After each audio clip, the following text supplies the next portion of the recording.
puji mati mata,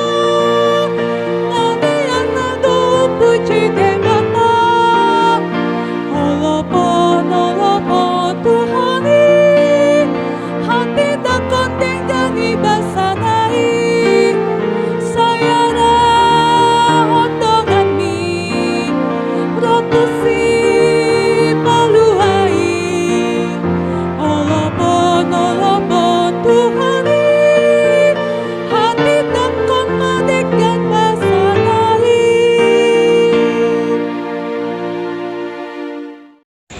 Selamat pagi, Amang dan Inang sekalian. Kita akan merenungkan firman Tuhan. Mari kita berdoa. Terima kasih Tuhan Yesus untuk penyertaan-Mu. Berkatilah kami dalam perenungan ini. Dalam nama anak-Mu Tuhan Yesus Kristus kami berdoa.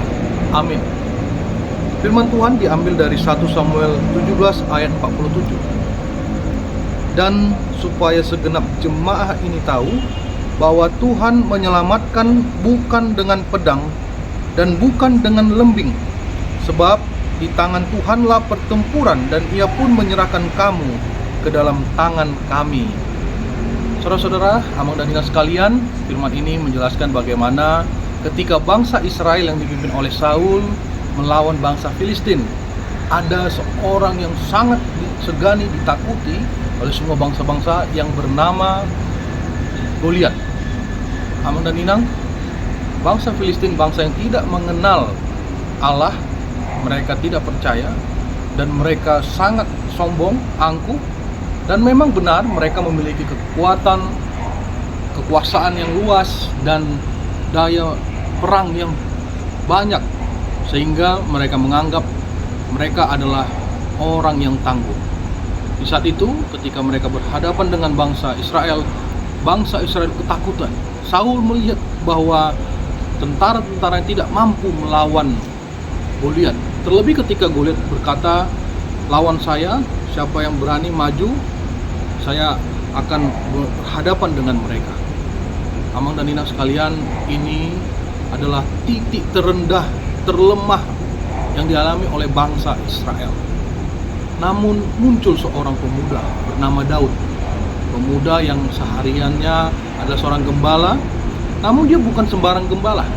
Dia menyerahkan nyawanya untuk domba-domba yang dia pimpin.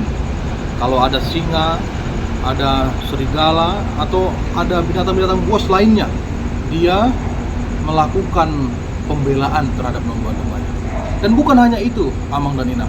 Yang paling utama dari Daud adalah dia mempercayai Tuhan dalam melakukan setiap hal, sehingga dalam proses atau selama dia menggembalakan domba-domba semuanya berjalan dengan baik. Inilah yang melatar belakangi Daud berani menghadapi Goliat. Bukan karena apa yang dia punya, karena pada saat itu Saul memberikan baju jirah ketopong. Itu baju besi yang berat, alat perang, dan Daud mengatakan itu berat sekali, saya tidak sanggup untuk membawanya ke dalam medan perang. Jadi yang dibawa oleh Daud hanya satu, iman. Amang dan Inang, dia hanya mengandalkan imannya menghadapi segala pencobaan-pencobaan. Dengan iman dia yakin ada kemenangan, ada kepastian bahwa dia selamat di tangan Tuhan. Dalam setiap pergolakan yang dia hadapi, ada Tuhan bersamanya. Dan dengan iman itu, ketika dia menarik ketapelnya berisi batu, ketika dia melakukan itu, Amang dan Inang, batu itu langsung terpusat fokus ke mengenai dahi atau jidat dari Goliat, dan Goliat jatuh. Inilah kisah yang luar biasa, contoh kisah iman yang nyata dalam tengah-tengah hidup kita. Apa Goliat kita hari ini? Masalah kesehatan, masalah ekonomi, hubungan suami istri yang retak, atau hubungan dengan anak, atau anak yang tidak bisa diatur, atau apapun itu Goliat kita, percayalah Amang dan Inang, Tuhan menyertai kita.